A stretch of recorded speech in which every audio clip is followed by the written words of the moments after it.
Pelo menos 36 pessoas morreram num fogo florestal na ilha de Maui, no Havai, e as autoridades avisam que o número pode aumentar.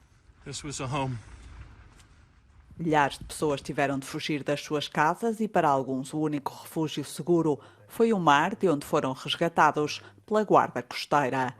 Este é um dos incêndios mais mortíferos dos últimos anos nos Estados Unidos. For all of the fires, they haven't been able to determine what ignited the fires. There's three conditions that we got from the National Weather Service. They call it a red flag alert. So that's dry conditions, right? So you got dry fuel, trees, plants. You got low humidity and high winds. The reason it spread so fast is there are reports of gusts of up to 85 miles per hour. So, that is so fast, and that's why Maui County had such a hard time doing containment of the fire. And because the winds were so high, we couldn't provide the helicopters to do the water bucket support.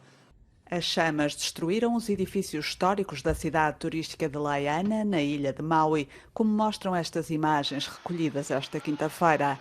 O incêndio continuava ativo enquanto as equipas de resgate fazem buscas nas áreas devastadas, na esperança de encontrar sobreviventes.